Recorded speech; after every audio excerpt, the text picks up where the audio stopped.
आपण कासरसाई इथून ज्या आजी आजोबांना आणलं होतं त्यांना त्यांच्या घरी परत सोडायला चाललेलो आहोत. तर आपण का परत सोडायला चाललो आहे हे कारण त्यांच्याकडूनच आपण जाणून घेऊया. तुमचं काय म्हणणं पडतंय की मोठ्या हॉस्पिटलला त्यांना पाठवायचं का नाही? नाही पाठवायचं. हां, नाही पाठवायचं. आजी, तुम्हाला मोठ्या हॉस्पिटलला पाठवायचं का नाही परत? नको. आपण आपल्या वृद्धाश्रमामार्फत त्यांना मोठ्या हॉस्पिटलला देखील घेऊन जाणार होतो, पण यांच्या मनाविरुद्ध आपण काहीच करू शकत नाही आहोत. आणि तरी पण आम्ही पुढे 2-3 दिवस अजून वाढवले इकडे. ते आजी म्हणतात की मला माझ्या लेकरा बाळांना बघायचंय आणि मला तुम्ही माझ्या घरीच नेऊन सोडा. त्यावेळेस त्यांना इकडे घेऊन आलो होतो तेव्हा काही साहित्य देखील आपण घेऊन गेलो होतो त्यांना देण्यासाठी, पण अंधार झाला होता आणि नंतर त्या घरामध्ये कोणी राहणारं नव्हतं आणि त्यांची जी मुलगी आहे ती खूप लांब अशी राहत होती, त्यामुळे आपण ते साहित्य काही त्यांना दिलं नव्हतं. तर आज आपण ते पुन्हा गाडीमध्ये ठेवलेलं आहे. आजींसाठी काही डायपर्स, बाबांसाठी कपडे, आजींसाठी सुद्धा नवीन गाऊन, असं बरेच काही साहित्य त्याच्यामध्ये ठेवलेलं आहे गाडीमध्ये. आणि जे काय आपण मागच्या वेळेस देणार होतो ते सर्व इकडे घेऊन आलो होतो, परत जसं जे तसं ठेवलं होतं. तर आजी, आता तुम्ही तुमच्या घरी परत चाललेले आहात. छोटा प्रयत्न करून पाहिला यांना हॉस्पिटलमध्ये नेण्याचा. त्यांचं CT स्कॅन वगैरे करून झालं. 3 दिवस त्या YCM हॉस्पिटलला देखील होत्या. आपल्या किनारा वृद्धाश्रमामार्फत आमचे मामा आणि मावशी देखील तिथे ठेवले होते. डिस्चार्ज मिळाल्यानंतर आता पुढे मात्र त्यांची जी ट्रीटमेंट आहे ती डिस्कंटिन्यू होणार आहे, याचं मला फार वाईट वाटते. कारण बाबांना आपण विचारतो की जायचं आहे का आपल्याला हॉस्पिटलमध्ये, तर बाबा क्लिअरली नाही म्हणतायत. बाबा खरं सांगा, तुम्हाला हॉस्पिटलमध्ये आजींना न्यायचं आहे का मोठ्या? नको म्हणते. नको म्हणते. त्या नको म्हणतायत, पण तुमचं काय मत आहे? मी म्हणतो नको, आता काय घरी होईल तेच खरं. आता काय पण अहो, तुम्हाला तर इथंच राहायचं होतं. आम्ही आजींनाच घेऊन चाललो होतो ना. फक्त ती तब्येत बरी होणं महत्वाची होती ना बाबा. मग आम्ही तुम्हाला तुमच्या घरी सोडलं असतं, आजींना आम्ही दवाखान्यात नेलं असतं. चालणार आहे का तसं तुम्हाला? नाही चालणार. नाही चालणार. जाऊ द्या. तर आता आम्ही देखील आता हतबल आहोत यांच्या निर्णयापुढे, त्यामुळे आम्ही आता परत त्यांना घरी सोडायला चाललेलो आहोत. तर चला मावशी, घेऊन जाऊ आपण आजींना, गाडीमध्ये बसूया. आता आपण YCM हॉस्पिटलला जे नेऊन आणले त्याचे रिपोर्ट्स देखील याच्यामध्ये आहेत सर्व. ते मामा स्वतः तिथे होते आणि मावशी देखील बसवल्या होत्या. आपण काय काय केलं आजींचं मामा? MRI, CT स्कॅन, पेट CT स्कॅन पण केलं आणि त्यात डिटेक्ट झालं की लिव्हर कॅन्सर आहे आणि लिव्हर पूर्णच ऑक्युपाय झालेलं आहे. तर हे सगळे रिपोर्ट याच्यामध्ये आहेत आणि त्यांना रेफरशीट पण त्यांनी दिलेली आहे. ऑन्कोलॉजिस्टला दाखवायचं होतं. हे याच्यामध्ये रेफरशीट देखील त्यांनी दिलेली आहे. हे रुबी हॉलचं हा एक रिपोर्ट दिसतोय. हे पहा, हे त्यांचं हे सगळे रिपोर्ट. तर आता याच्या पुढे जी ट्रीटमेंट होती ती आपल्याला हॉस्पिटलला नेऊन त्यांना करावी लागणार होती. ते कॅन्सर पेशंटची ट्रीटमेंट होते, तर तसं हॉस्पिटल देखील आम्ही शोधून त्याच्या तयारीमध्ये होतो. पण बाबांची इच्छा नाही आहे आणि आजींची पण इच्छा नाही आहे. त्या जावयाकडे आमचा फोन नंबर आहे. आम्ही काल बोललो होतो जावयांशी की काय निर्णय घ्यायचा, तर ते देखील बोलेत की मुलीच्या घरी आणून सोडा. तुम्ही आम्हाला आता घर दाखव मुलीचं कुठे आहे, बरं का आजी. मग आता नक्की तुम्हाला घरीच जायचंय, परत हॉस्पिटलला नाही जायचंय मोठ्या? बाबा, तुम्हाला नक्की घरीच जायचंय, परत हॉस्पिटलला नाही जायचं मोठ्या? चला, तुम्ही बसा तिकडे. अजून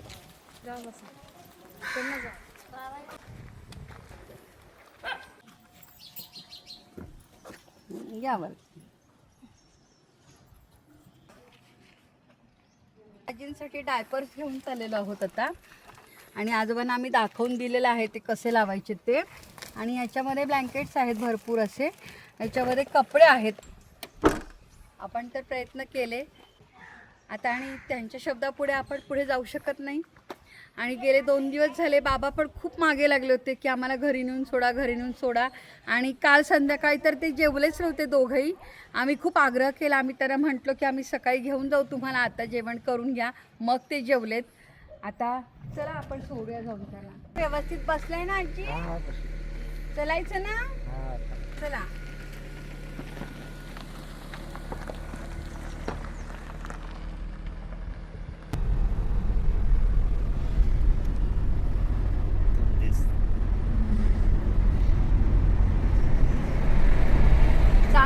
राहिले असते बाबा आश्रमात, काय फरक पडला असता तुम्हाला? हा? म्हातारे नाही राहत नाही तर काय करणार.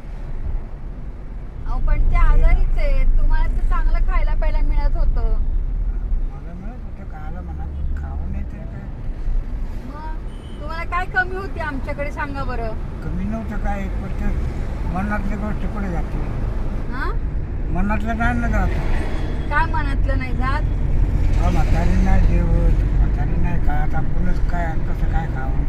अहो पण थोडं थोडं सुरू केलं होतं आजीनी खायला सुद्धा. 2-3 दिवस आणले तर तिथं उगाच नकभर खायचं जेवते ना. हो पण खायला सुरुवात तर केली होती ना. मग आता तिथं जाऊन किती हाल तुमचे परत सांगा बरं.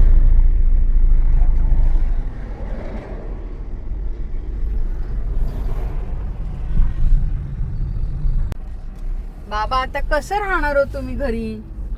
राहावं काय काळजी करायची नाही. नक्की? हा नक्की. पण मग आमच्याकडे कसली कमी होती हो तुम्हाला? नाही कमी नव्हती. मग तर म्हातारीचं आता जीवन इकडं धावलं म्हणल्यावर नंतर मलाही राहायची वाटलं.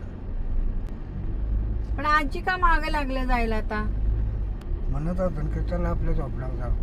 हो तुम्हाला वर्षानुवर्ष असंच उघड्यावर राहायची सवय असते ना बाबा. हा तर त्याच्यामुळे ते हवं. आम्ही तर तुम्हाला काही म्हंटलो पण नाही जा म्हणून. नाही नाही तुम्हाला काही त्रास झाला का आमच्या इथे बाबा? नाही आवडलं ना पण आमच्या इथलं जेवण वगैरे? नाही आवडलं आवडलं ना? आवडलं पण म्हातारीचं जीव चालला नुसतं त्याला झोपडावं. अखेरात झोपते. हो ना खूप ओरडत होत्या रात्रभर घरी सोडा घरी सोडा. हा आणि अखेरात झोपही नाही येत. आणि जेवल्या पण नाही संध्याकाळी, मी म्हटल्यानंतर जेवल्यात. हा सलाईन गेल्यामुळे तरी जरा बरं वाटतंय त्यांना. त्याला बरं वाटतं. आता तिच्या जीवाला बरं वाटत असेल ना ते आपल्याला नाही सांगता येत. हो हा ना. पण बाबा आता तो आजारच असा आहे ना की काय करणार सांगा बरं. नाही ना आजारच आहे इथून. पण आता तुम्ही दवाखान्यात पण नाही न्यायचं म्हणले. नसू दे आता काय नशीब असेल ते. पुढे फिरावलं तर तेच म्हणलं त्याचं काय. अरे तुला उलट खाया प्यायला चांगलं मिळतं, इथं काय आहे तुझं इथं? नको रात्रभर झोपलेल्या नाही तावत्या. सगळे त्यांनी वाहून नेले, मग तिकडेच जा 4 दिवस. इथंच राहायचं म्हणतात अहो. जाऊ दे मग, सोडा तिला काय करायचं मग मरू दे. बाबा आता आपण काय काय करणार? करायचं, आम्ही एवढं इतकं छान त्यांचं व्यवस्था केली होती ना. सगळं होतं हो आपल्याकडे, डॉक्टर आहेत, सगळं व्यवस्थित चांगलं सेपरेट खोली दिली होती त्यांना. तिला समजून सांगाय पाहून होतं तिथं म्हाताऱ्या. आणि ती दमच काढे ना तर मी काय करणार. आता काय सारखं आपण करून काय उपयोगी.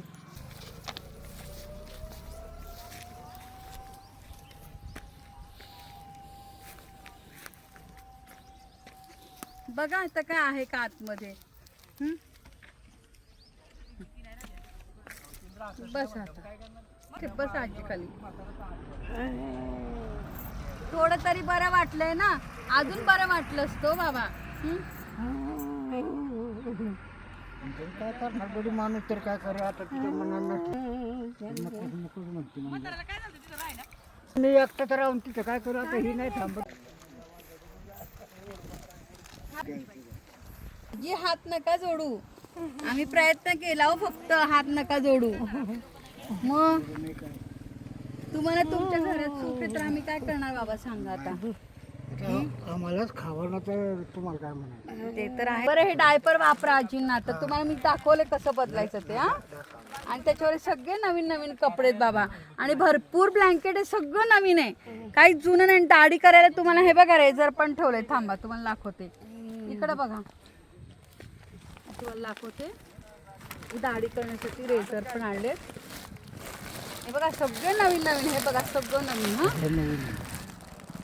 अक्षरशः पॅकिंग पण नाही फोडलं बाबा. हे बघा सगळं पॅन्ट शर्ट बेडशीट. थांबा हे ठेवा त्याच्यात. रेझर देते तुम्हाला. हे बघा हे दाढी करण्यासाठी आहे. आणि दाढी करा. हा हे बघा याच्यावर सगळे शर्ट. हे बघा याच्यात 4 स्वेटर आहेत बाबा, 4 स्वेटर आहे. हे बघा इकडं बघा, हा हे स्वेटर आहेत, वापरा आजीला. हा आणि याच्यामध्ये भरपूर काय काय, तुमच्यासाठी पण कपडे आहेत, आजीसाठी पण कपडे आहेत. कारण धान्य बऱ्याच लोकांनी दिलंय म्हणाले. हे घ्या, हे धरा, हे ठेवा. आजी चालू का आता आम्ही? हे घ्या. आणि हे बघा, ही शाल कालची, काल त्याने दिलेली शाल होती ना आजींना, आमच्या पाहुण्याने दिलेली. ही अंगावर घाला आता त्यांच्या, वापरायला द्या, अशी ठेवू नका घडी घालून. हा किती छान आहे बघा ही. आणि तुम्हाला दिलेली शाल पण वापरा बाबा. आता नाही, संध्याकाळी खूप थंडी वाढेल. हे घ्या, टाका आजीच्या अंगावरती जरा. आता तुम्हीच काळजी घ्या आजींची. आणि हे बघा, हे झाड खाली टाका ह्याच्यावरती, त्यांना खाली टोचेल. बर का आजी, चलू का आम्ही? येतो मग. चला, येऊ का बाबा? माता लेकीकडे जाल ना तुम्ही? येतील ना लेक जावई? चला, तुमच्या म्हणण्याप्रमाणे केलं बाबा, चालते. हा अहो माझ्या कुठं नाही हो बाबा. बाबा काळजी घ्या बर का, चलू का? या जोडप्यासाठी अनेक मदतीचे हात पुढे येतात, पण त्यांना खरी गरज होती ती मेडिकेशनची. 3 दिवसाच्या उपचारांनंतर आजी जरा तरी थोड्या फ्रेश दिसायला लागल्या होत्या. त्यांचं उर्वरित आयुष्य त्यांनी वृद्धाश्रमामध्ये काढावं अशी आमची अपेक्षा देखील होती.